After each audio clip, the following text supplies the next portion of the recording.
Tsurugi versus Maru is more insane. Mahoraga becomes the greatest threat for Dabura. Hello guys, तो JJ के model look का chapter 18 आ चुका है और मैं एक्सप्लेन करने वाला हूँ। बट मैं यहाँ पर कोई मांगा पैनल्स नहीं दिखाऊंगा, बस कुछ ही मांगा पैनल दिखाऊंगा जो इम्पोर्टेंस होंगी। तो चैप्टर 18 की शुरुआत होती है और हम सुरुगी वर्सेस मारू की फाइट में आते हैं, जहाँ पर हमें रिका की उस रिंग के बारे में बताया जाता है कि वो रिंग गोजो फैमिली के स्टोर हाउस में थी। उसके बाद मारू सुरुगी की उस रिंग को देखता है और वो कहता है कि उस अकेली एक रिंग से इतनी अमाउंट ऑफ कर्स एनर्जी फ्लो हो रही है जितनी किसी इंसान के अंदर हो नहीं सकती। तो वो सोचता है जिस टाइम पे इसका असली होल्डर इसे इनहेरिट करता होगा तब उस होल्डर के अंदर कितनी मात्रा में कर्स एनर्जी होगी। और उसके अगले ही मोमेंट में रिका आती है और मारू को पंच मार के पीछे हटा देती है और रिका धीरे धीरे नीचे उतर रही थी। अब मैं होल्ड बैक नहीं करूँगा और मारू भी उससे तभी मारू अपने चारों तरफ कुछ प्लान्स ग्रो करवा लेता है और वो भी सुरुगी से कहता है हाँ भाई, मैं भी होल्ड अप नहीं करने वाला। यहाँ पर हमारा सुरुगी वर्सेस मारू का सीक्वेंस ख़त्म हो गया, बट यहाँ पर सीक्वेंस नहीं है सुरुगी वर्सेस मारू की। अब हम जाएंगे माहोरागा वर्सेस डाबुरा की फाइट के अंदर, जहाँ पर माहोरागा फुल ऑरा फार्मिंग कर रहा है। वो एक पिलर के टॉप पे खड़ा है और ऊपर से डाबुरा को नीचे की तरफ देख रहा है, जैसे वो उसे एडमिट करवा रहा हो कि मैं तुझसे ज़्यादा सुपीरियर हूँ। माहोरागा के ऊपर अपने लाइटनिंग स्ट्राइक्स मारता है और तुम्हें क्या लगता है माहोरागा कुछ होगा? घंटा कुछ नहीं होगा। उसने अपने दांतों से उसके लाइटनिंग स्ट्राइक्स को तोड़ दिया, जस्ट तोड़ दिया। उसके बाद माहोरागा बहुत स्पीड से डाबुरा के पीछे आता है, जहाँ तक डाबुरा उसको सेंस भी नहीं कर पाता और वो उसे घूमने से पहले उसके मुंह पे वो एक पंच मारता है और डाबुरा उसे रोकने की कोशिश करता है, पर क्या वो रोक पाएगा? नहीं। माहोरागा अपने ब्लेड से उसके फेस पे एक कट मारता है जहाँ पर कट आ गया है।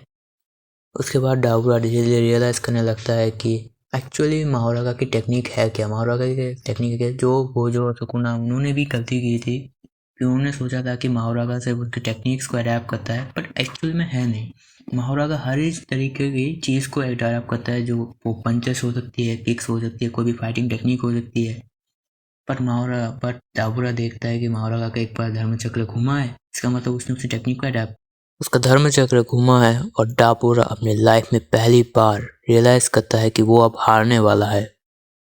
तभी हमें डाबुरा का एक फ्लैशबैक दिखाया जाता है। मतलब तुम सोच सकते हो कि माहोरागा ने डाबुरा को कितना पेला है कि वो अपने फ्लैशबैक में चला गया। एक बंदा तभी फ्लैशबैक में जाता है जब वो पूरी तरीके से पीट चुका हो, जब वो अंदर से भी टूट चुका हो। और माहोरागा तो उसको ऐसे पीटा कि वो फ्लैशबैक में पहुंच गया। उसके बाद हम डाबुरा की फ्लैशबैक को देखते हैं, जहाँ पर उसका डुआला बोलता है कि तुम्हें शायद से तुम्हारे डिस्कंटेंट दोस्तों के साथ जाना चाहिए था, बिकॉज तुम उनके साथ ज़्यादा कंफर्टेबल रहोगे। उसके जवाब में डाबुरा उससे कहता है, यंग डाबुरा उससे कहता है कि क्या तुम्हें मेरा साथ पसंद नहीं है? जिसके आंसर में डुआला इसको कहता है कि नहीं, कोई ऐसी बात नहीं है, बस ऐसी बात, मैंने ऐसे ही पूछा तुमसे, बस ऐसे ही पूछा। उस टाइम पे डाबुरा कहता है कि एक्चुअल में वो उसके जो डिस्कंटेंट पीपल्स उनके साथ रहने के टाइम पे वो उनसे कुछ ज़्यादा पावर्ड है, जिसकी वजह से वो उनके साथ जब भी लड़ता है, फाइट करता है, वो एकदम एक तरफा फाइट हो जाती है, जहाँ पर वो इजीली उनको डिफीट कर देता है। इसी वजह से वो उनके साथ नहीं रहता। और उसके बाद हम प्रेजेंट को देखते हैं, जहाँ पर डाबुरा पिट चुका है माहोरागा से और वो कह रहा है कि मैं डर चुका हूँ, अब क्या मैं हारने वाला हूँ? अब सच में हारने वाला हूँ मैं इस बार। उसके बाद डुआला कहता है कि एक दिन तुझे रियलाइज़ होगा कि मैं क्या कहना चाहता हूँ। जब तू किसी से हारेगा ना होगा तभी तुझको रियलाइज़ होगा कि मेरा कहने का मतलब क्या है, मेरी बात बोलने का मतलब क्या है, तभी तुझे रियलाइज़ होगा। उसके बाद हम प्रेजेंट पे आते हैं, जहाँ पर डाबुरा कह रहा है कि डुआला, यू आर वेरी स्मार्ट, मुझे अब तेरी बात रियलाइज़ हो रही है, मैं अब तेरी बातों की मीनिंग समझ रहा हूँ।